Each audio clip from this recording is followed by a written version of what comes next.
children of God, and welcome to today's edition of God's Protectorates Confraternity's Word, titled The Significance of Proverbs chapter 22, verse 6.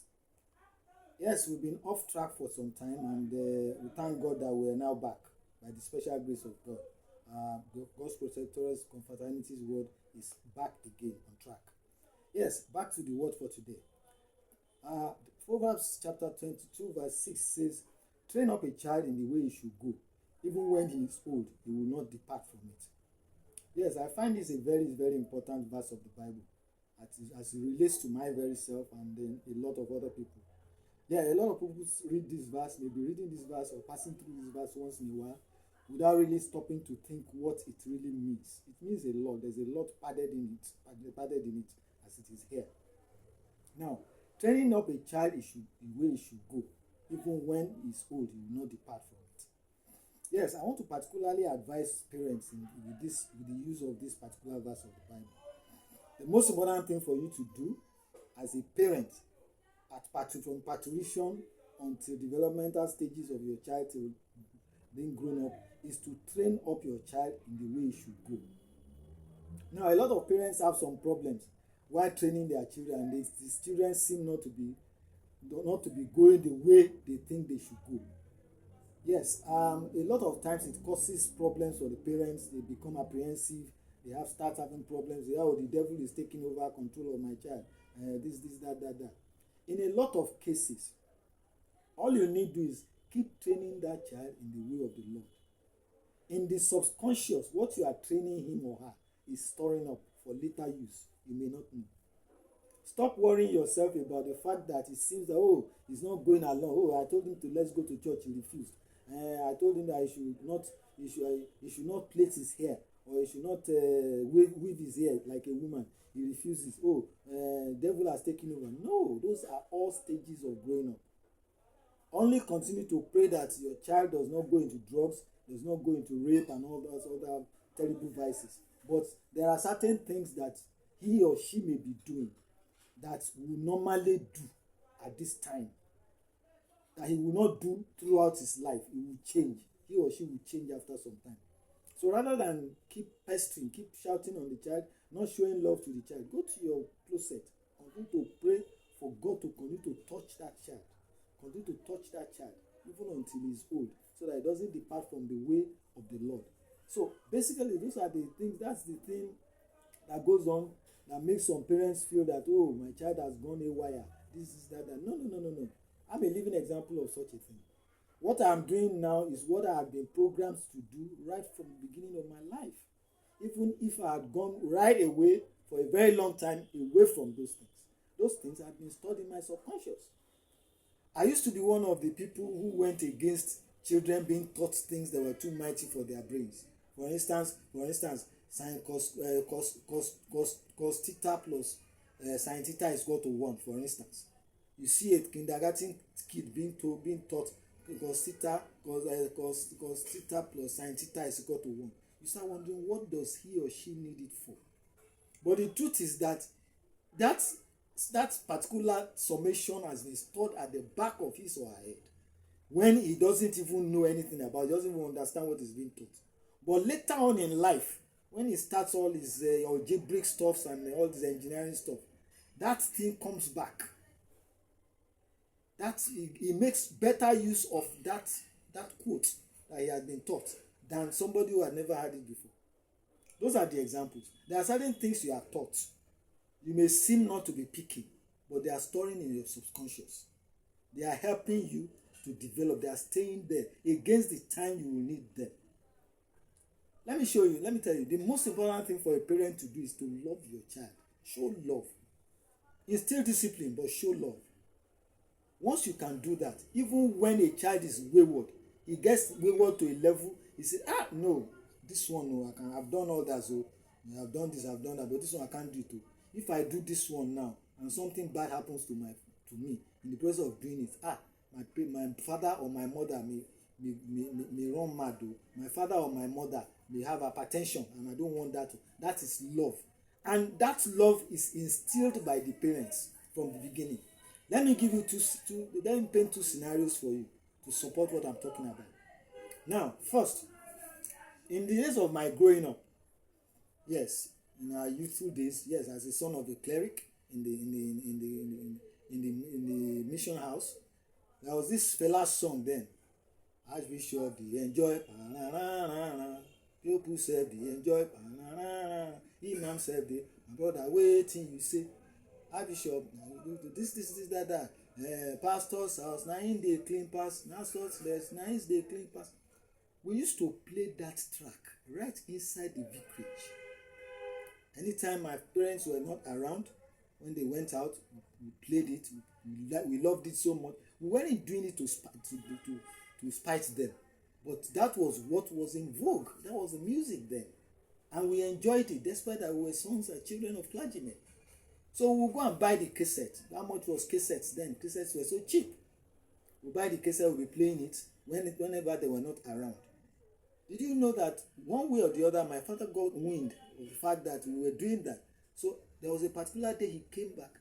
Instead of driving the car into the compound, he parked outside and walked in gently. And at that time, we were playing that music very, very loud.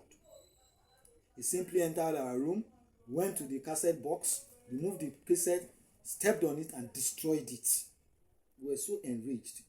We went to buy the same cassette. Every time we were repeating the same thing. And anytime he caught it, he saw it on our table or anywhere, he broke it. Now, it continued like that. But do you know one thing happened that made us to stop doing that? And I'll tell you. We weren't working, so the monies we were using to buy those cassettes were from him. Sometimes we are going to buy petrol into the car. We were already driving. And how much was fuel then? Maybe to fill up a 50-liter tank then was less than 2 naira. So we take 2 naira, go and buy for the remaining change. They will not take it, we will pocket it. Those were the monies we were using for our own little vices that we had then as kids and as young men. And then again, those are the monies that we were using to buy those tapes that he was destroying. Did you know that because we realized, sometimes we just sat down together, 3 of us boys. We said, this man, despite that he knows that it is through him that we are getting this money that we used to buy these tapes that he comes to destroy, he has never stopped allowing us to get that money. He didn't plug the loopholes for that money. Did you know that was what made us stop that? It wasn't because he was harsh on us. It wasn't because he was breaking the cassettes. But we just turned a new leaf. We said that this must be real love, genuine love being shown. He did not stop giving us the opportunity of those little monies. If it were some other parent, maybe he would have said, yes, I'll block that. Then we will now look for other means of now getting money to be buying that same tape. But we had to give down, rethink, and say, okay, let's stop it. Another scenario I'll paint for you is another one. I had to take my O levels after graduating from Federal Government College. I had to take my O levels at Adeola Otola College, Jebode. So I was living there. I had to live with a family friend, a clergyman too, a father, a junior colleague to my dad in the kingdom service. I thought that was only my father that was the most fatherly, most kind, most caring father in the world. But when I lived with that man, he's still alive, I saw a very caring and loving father too, to his children. He was so loving, so caring. He dedicated his whole life to his children. But on a particular day, I saw the other side of him.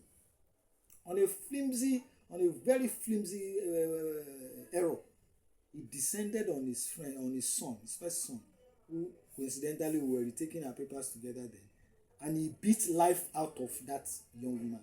I was present. I have never seen anybody being beaten like that in my life. As a matter of fact, I nearly collapsed that particular day. And I was thinking, if I should ever be handled like this, I would jump through the window, and if I would die, I would just die. Did you know what moved me at the end of the day? After dealing ruthlessly with the young man, he picked up his car keys, his Volkswagen Beetle car keys, and he drove to Adeola Odutola stores to buy Adeola Odutola this food industries product, this digestive biscuits. At that time in Nigeria that I'm talking about now, Adeola Odutola Food Industries produced the best biscuits in Nigeria. The best digestive biscuits in Nigeria he produced. So this man went to Adeola's stores, bought the biscuit, and brought it to that son that he just trashed terribly. He bought it for him alone, he gave him a loan, and he ate it. I just went to a corner, clapped myself, my hands, and said, yes, well done. I learned a lesson there. What I'm bringing out of this is that even when a child is going wayward, continue to show love to that child. As the child is going more wayward, let the love you are showing the child, let it be increasing. Don't let it decrease, because that is the point that the child will see later and hold on to. The young man I'm talking about ate these biscuits very well. So, that was to tell the child that I love you. I don't hate you. I punished you because of what you did. But the following thing he did was to bring the boy back to himself as a father, which is what a lot of parents lack these days. A lot of parents cannot do that. So basically, the most important thing as you're training your child, like I said, in the way of the Lord, continue to do so. Later on, all those things you have trained him or her in, he will come back to them. Especially when you have established love between you and the child. The love that you have established between you and your child also transcends to the love between your child, yourself, and God. It becomes a tripartite thing. So that becomes very, very established.